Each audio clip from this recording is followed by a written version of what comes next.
पता है डिस्कॉर्ड और यूट्यूब पे ना नोटिफिकेशंस आए पड़े हुए हैं। यप, एक छोड़ के दो एंड मैं नहीं देख रही बिकॉज डोपामीन, दिमाग का reward system and all that jazz.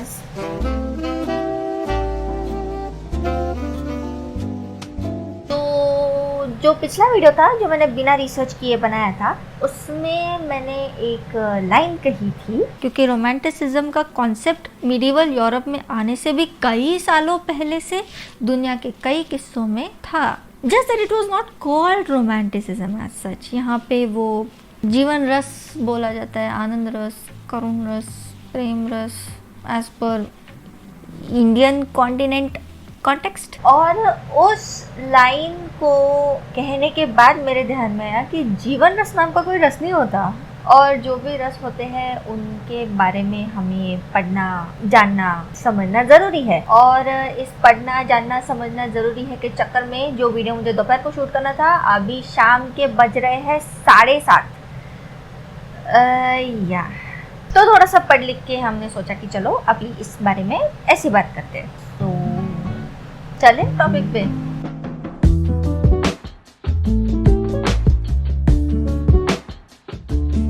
So around 500 BC से 500 AD के बीच एक महान ऋषि मुनि थे, भरत जैसे वात्सायन थे कामसूत्र के।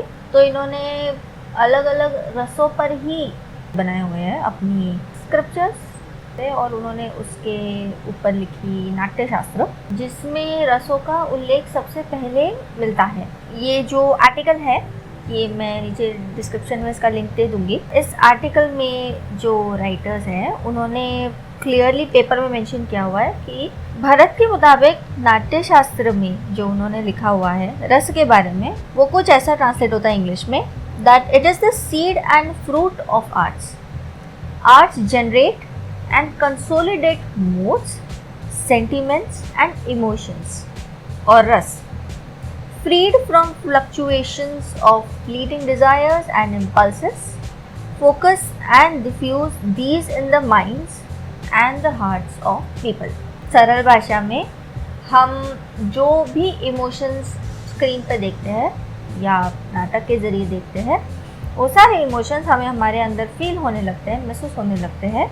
तो जब वो इमोशन हम समझ पाते हैं, उस इमोशन के साथ जब हम कनेक्ट हो पाते हैं, तो वो इमोशन या वो सीड जो है या वो जो एंटायर सिनेरियो जो है, उसने किसी तो एक प्रकार के रस को छुआ। बेसिकली हम इसे सिर्फ इमोशन नहीं कहेंगे, बिकॉज इमोशन तो हम खुद से भी फील कर सकते हैं। We can note rasa as a type of an experience that we get. I think that sums up everything properly.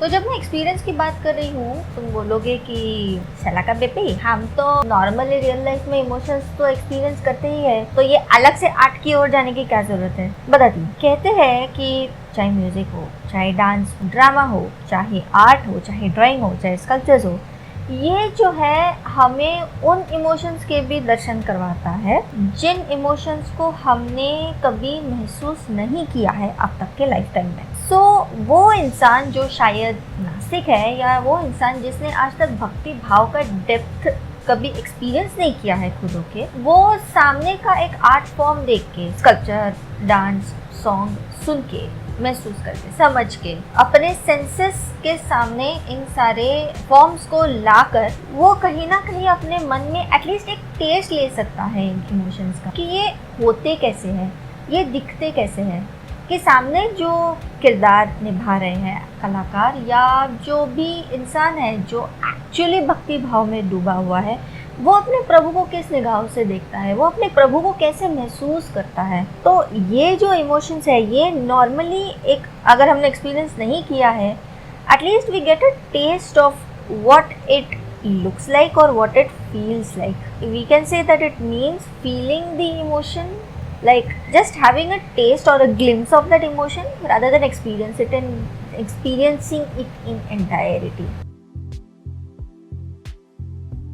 Rasa may be said to be the original emotion transfigured by aesthetic delight. मतलब आपको भूख लगी है, आपने खाना मंगाया, आपने खाना तो परोस दिया आपको, लेकिन उसके साथ साथ उसका जो एस्थेटिक है ना, उसका जो फील है ना, वो भी आपको परोसा जा रहा है सॉर्ट ऑफ।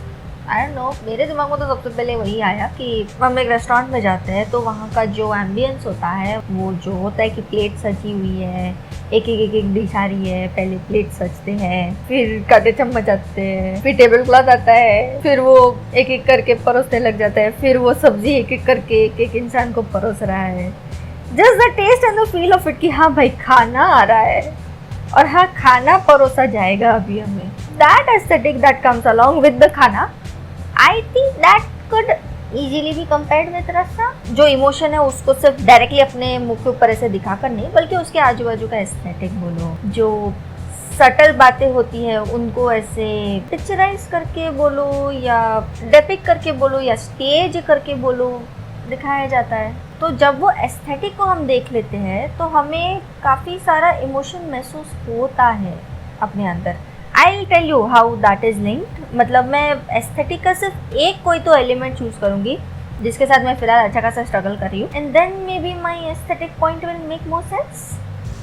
या सो इट इज़ लाइक कि हमें दिखाया जा रहा है, हमारे सामने प्रेजेंट किया जा रहा है कि ये क्या है और इसे किस तरह महसूस किया जाता है, या जब ये महसूस होता है तो कैसा फील होता है, and we get to get the feels and the taste and the flavor of that emotion। और उसके ज़रिए हमारे दिमाग में सिम्बोलिज्म के ज़रिए एक पैटर्न बन जाता है, और वो पैटर्न बनने की वजह से हमें एटलीस्ट याद रहता है या हमें एटलीस्ट एक आइडिया होती है कि ये इमोशन क्या है और ये किस तरीके से दिखता है at least on the front end, which helps us get the aesthetic delight of it. अब इसी गाने का एग्जाम्पल ले लो ना, जब मैं ये वीडियो का रिसर्च कर रही थी, मैं एक ही गाना लूप पे सुन रही थी, ये गाना।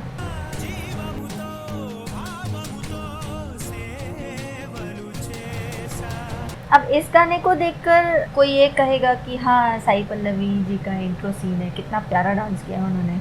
कुछ बोलेंगे कि as per the movies context की ये एक ऐसा सीन है जहाँ पे इंट्रोडक्शन होता है कॉन्सेप्ट ऑफ लव का और to the love of his life का। वो कुछ लोग उसको इस तरीके से इंटरप्रेट कर सकते हैं। ये सब साइड में रख के वो कुछ लोग होंगे जो सिर्फ उस सॉन्ग को एंजॉय करेंगे या फिर सिर्फ उस इमोशन को एंजॉय करेंगे। कुछ होंगे जो कहेंगे कि हाँ ये तो दुर्गा माँ के लिए एक ओड है, तो ये गाना उनको पूरा डेडिकेटेड है और उसको उसी तरीके से पिक्चराइज किया हुआ है, काफ़ी बढ़िया है। कोई उसमें भक्ति भाव देख रहा है, कोई उसमें प्रेम भाव देख रहा है, कोई उसमें ऑ देख रहा है, लाइक सुंदरता देख रहा है, कोई बोल रहा है कि ओ माय गॉड ये एस्थेटिक कितना प्यारा है। तो तय करना हमारे ऊपर है, ये कोई भी इमोशन सही या गलत नहीं है, या हर एक रस जो है ये हमारे सामने रखा तो गया ही है। जैसे ही हम उसे देख पा रहे हैं, जैसे ही हम उसको महसूस कर पा रहे हैं, हमारे सामने तो वो है ना, उन्होंने तो बस रखा हुआ है, हम तो बस देख पा रहे हैं। हम उसमें से क्या इंटरप्रेट करते हैं ये तो हाँ कह सकते हो कि ये रस है, और हर एक रस अपने अपने जगह वैलिड है, किसी को डिस्क्रेडिट करने में कोई पॉइंट नहीं है। और ये जो है ये नॉर्मल ह्यूमन एक्सपीरियंस के थोड़ा बियॉन्ड जाएगा। इट्स एन एब्स्ट्रैक्ट कॉन्सेप्ट और आप उसमें खो गए हो। You are actually able to relish it, you are able to feel it, sense it. कुछ समझा? इसीलिए ये टॉपिक इतना स्पेशल है मेरे लिए। I love such concepts, I don't know why but I love such concepts. Western art को अगर हम देखें, I am not comparing western with Indian at all, और भी बहुत सारे आर्ट फॉर्म्स हैं। मुझे तो वेस्टर्न वर्ड भी थोड़ा सा मतलब ऐसे लगता है कि हमने ना खामा का जनरलाइज कर दिया, बिकॉज यूरोपियन भी आ गया, अमेरिकन भी आ गया, साउथ अमेरिकन भी आ गया, सेंट्रल एशियन भी आ गया, अफ्रीकन भी आ गया, बहुत कुछ आ गया ना। हम वेस्टर्न बोल रहे हैं तो वो दिमाग में एक बैठा हुआ है ना, वेस्टर्न माने अमेरिकन और वेस्टर्न माने यूरोपियन। आई डोंट थिंक कि वेस्टर्न का मतलब वो हुआ। वेस्टर्न मतलब everything which is lies on the west side of the country India और the subcontinent of India. Western culture में it is seen as a form of an expression. तो वहाँ पे सामने वाले को जो भी फील हो रहा है वो डायरेक्टली ऐसे दिखा रहा है कि मेरी ये कला है, मैं इस तरीके से दुनिया को देखता हूँ, मैं इस तरीके से दुनिया को समझता हूँ, and that is what is express right there. So it is an expressive form. Whereas Indian art form जो होता है ना वो काफ़ी सजेस्टिव होता है। इट्स लाइक कि मैंने कुछ तो तुम्हारे अंदर ट्रिगर कर दिया है, आगे अभी तुम्हें जो महसूस होगा वो तुम महसूस करो। You take a taste of the emotion. चलो अगले टॉपिक पे जाते हैं, रस के प्रकार। ठीक है, तो ये कुछ 8 प्रकार थे स्टार्टिंग में। बाद में कुछ और फॉर्म्स ऐड हुए। तो मैं बस ये बता रही हूँ कि स्टार्टिंग के जो एक्सप्रेशंस थे, बेसिक एक्सप्रेशंस, भरत जी ने अपने नाट्य शास्त्र में जिसको मेंशन किया हुआ है वो कुछ ऐसे है: लव और happiness, humour, compassion, fury, valour, valour, valour, basically वो वर्ड जिससे वैलोरेंट टर्म आया, माने शूरवीरता, ऑसमनेस, लोथसमनेस जिसका मतलब हुआ वाइल, विकेड, घासली, डिस्गस्टिंग, ऑब्नॉक्शियस, फिर आया वंडर। बाद में इनमें एक और इमोशन ऐड हुआ, वो है ट्रैंक्विलिटी, माने स्थितप्रज्ञता, स्थिरता, और which could also be called as silence. So ये जो है आसपास 280 से 480 के बीच में ऐड हुआ। एंड इसमें कोई गुड या बैड या वर्स्ट इमोशन ऐसा क्लासिफिकेशन नहीं किया जा सकता। ये इमोशन है। तो इस इमोशन को जब हम महसूस कर रहे हैं, we are in an abstract state of alaukikata और सुप्रीमनेस। अब जब इन इमोशंस को गुणों के हिसाब से जब इनको क्लासिफाई करने की कोशिश की गई, गुण माने सात्विक गुण, रजस गुण, तामस गुण। पहला गुण आया सात्विक गुण। सात्विक गुण में आप कंसिडर कर लो कि इंसान तब शांत होता है, खुश होता है, तो वहाँ पे करुण रस आ गया, कंपैशन वाला रस, आप ऐसे समझ सकते हैं। फिर आता है रजस, जिसे मेरी मम्मी रजोगुण बुलाती है। ये जो कैटेगरी है, यहाँ पे काफ़ी सारे पैशनेट वाले जो रस है इनको डाला जाता है, जैसे श्रृंगार रस हो गया, माने लव, प्रेम, वीरता, शूरवीरता, वेलर, वेलर, और आया ह्यूमर, हास्य रस। फिर आता है तमस। तमस माने एक ऐसे मेंटल स्टेट से आते हैं कि जहाँ पे हम पूरी तरह इग्नोरेंट है, हम कनेक्टेड नहीं है या ग्राउंडेड नहीं है कह सकते हैं। तो आप उसमें समझ लीजिए कि आएगा वंडर यानी अद्भुत रस, फिर आएगा उसमें रुद्र रस यानी क्रोध, एंगर, विभत्स रस यानी कि वो लोथसमनेस, डिस्गस्ट वाला रस, और उसमें आएगा भयंकर रस। भयंकर रस बेसिकली इंग्लिश में उसको बोलेंगे, इट्स लाइक थ्रिलिंग, रोमांचक जिसे कह सकते हैं। अभी ये जो आर्टिकल है जहाँ पे इन रसों का अलग अलग उदाहरण है, क्लासिफिकेशन है, उस हिसाब से फ्यूरी या रुद्र रस जो हो गया वो हो गया तामसिक गुण हो गया, और उस हिसाब से काली माँ की जो इमेजरी है वो तामस फॉर्म में ज़्यादा आती है। सो मेरा कंसर्न ये है कि काली माँ का रूप भले ही तामसिक हो, लेकिन she is always been related with transformation, end of one and beginning of the new. तो वो जो फेज होता है, जो ट्रांसफॉर्मेशन होता है, रीजनरेशन होता है, रिफॉर्मेशन होता है, जो death of one thing and birth of another जो होता है, so that concern makes me wonder और थिंक और bring this point into notice कि it's just a rus, a flavor of the rudrata, the fierceness filled in her. My God. Okay. जब aesthetic की बात हो रही थी तब काफ़ी सारे चीज़ें उसमें थी। पोएटिक फॉर्म हो गया, अलंकृत हो गया, ड्रामेटाइज्ड फॉर्म हो गया, नाट्य हो गया, डांस फॉर्म हो गया, नृत्य हो गया, सिंगिंग आ गई, राग हो गए। एक और चीज़ जो एकदम एक झटके में हम सबसे पहले जो देख लेते हैं वो होते हैं कलर्स, रंग। और नाट्य शास्त्र के मुताबिक काफ़ी रंगों को जोड़ा गया था रसों के साथ, जैसे लाल रंग हो गया फियर्सनेस के लिए, सॉरी रोमांटिक फोक्स, वायलेंस के साथ, ब्लैक जोड़ा गया आतंक के साथ, टेरर के साथ, लाइट ग्रीन जोड़ा गया प्रेम के साथ, कंपैशन के साथ, ब्लू जोड़ा गया रिलक्टेंस, रिजेक्शन के साथ, लाइट ऑरेंज जोड़ा गया वीरता के साथ, वैलर के साथ, और येलो जोड़ा गया वंडर के साथ कि ओह माय गॉड। और इन रसों को एक्सप्रेस करने के लिए जो एस्थेटिक है उसमें इनका बहुत सारा यूज होता है। तो जब ये सारी बातें हम कर रहे हैं तब एक सवाल हमारे इसमें आता है कि जब सीधा सीधा दर्शन हो रहा है हमें इन सारी चीज़ों का और हम उन सारी चीज़ों को ऐसे देख पा रहे हैं, समझ पा रहे हैं, महसूस कर पा रहे हैं, एक्सपीरियंस कर पा रहे हैं, तो आपने ज़िंदगी जी ली, मतलब आप समझ गए कि ज़िंदगी क्या होती है। इसी को महसूस करना लाइफ हुआ। हमने इसको एक्सपीरियंस कर लिया, मतलब हमने ज़िंदगी जी ली, हम ये समझ ले। और जब ये इमोशंस और रस जब आपको महसूस करने हो, समझने हो, इनको जानना हो, इनके डेप्थ में जाना हो, तो ये सारे शास्त्र आए ना। और अब जब आपने इन इमोशंस को थोड़ा सा जी लिया है, झेल लिया है, समझ लिया है, और आपके सामने ऐसा इंसान आता है जो इन सारे इमोशंस से जूझ रहा है, तो अब आपके दिल में उस इंसान के लिए क्या भाव आया?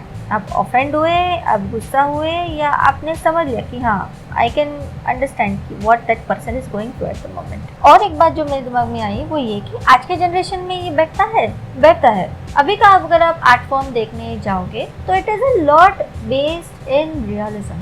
हम भले ही रियलिज्म में जा रहे हैं, हम रियलिटी के तरह देखते हैं स्क्रीन पे, तो जो भी हम देख रहे हैं क्या वो ये ज़िंदगी है? वो एक स्क्रीन है जहाँ पे प्रेजेंट किया जा रहा है आपको। तो जब the actors, the audience and the art, जब ये तीनों कनेक्ट हो रहे हैं एक रस के साथ, एक भाव के साथ, वहाँ पे रियलिटी, टाइम, स्पेस थोड़ा साइड में हट जाता है। पेपर में तो ये लिखा गया है कि रस is formation of an emotion which is unaffected by time and space, but let me just make a slight change into it. Let me rephrase it as it is unaffected by the physical state we are individually in, and it is connected with us through this abstract feeling. Okay, so रस समझना important इसलिए भी है क्योंकि crucial है। ये सारे जो elements है ये हमारे लाइफ में मौजूद है। तो कुछ इमोशंस एक सिचुएशन में, कुछ इमोशंस एक सिचुएशन में। Also as per the Indian culture, जब आपने आपके जीवन में इन सारे रसों को महसूस कर लिया हो, जी लिया हो, इनको एक्सपीरियंस कर लिया हो, समझ लो आपका जीवन सार्थक हो गया। माने आपकी लाइफ इन रसों को एक्सपीरियंस किए बिना कंप्लीट ही नहीं है यार।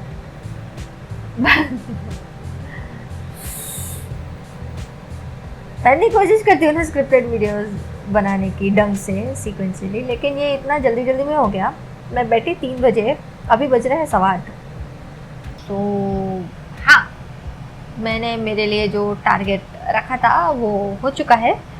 अब मुझे घाई हो रही है कि ठीक है, हम जाएंगे, हमारा रिवॉर्ड हमारे ब्रेन को दे देंगे कि ये लो वीडियो, एक छोड़ के दो।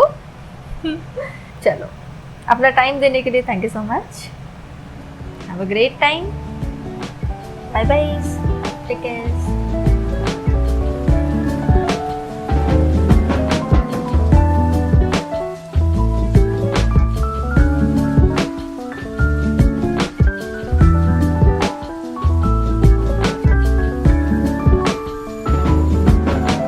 अभिनव गुप्ता जी जो है ना, जिनके रिसर्च के बेसिस पे जो दूसरा पेपर है, उनके ड्रामेटिक थ्योरी क्या सजेस्ट करती है पता है?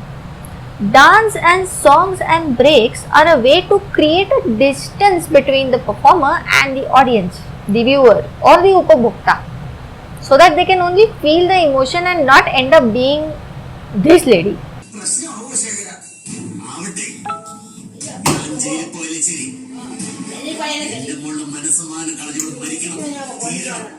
ഗായത്രിയോട് സംഭവം ഞാൻ ക്ഷമിക്കൂടാ, നിന്നെ പിന്നെ സ്നേഹിക്കൂ. ഇപ്പൊ പിന്നെ മോൾക്ക് നമ്മളോട് സ്നേഹമുണ്ടോമേ? അടിമുടി തകർത്തു നിറഞ്ഞിട്ടും പാലിക്കൊപ്പമല്ലേ അവൾ നിൽക്കുന്നത്. അരുണിന്റെ വീട്ടിൽ പോയി വിളിച്ചിട്ടും നമ്മുടെ കൊച്ചുമോള് നമുക്കൊപ്പം വന്നു. അതൊക്കെ എനിക്ക് ശരിക്കും പൊള്ളി. വിവാഹം കഴിഞ്ഞ് അവൾ സുഖമായി ജീവിക്കുന്നു.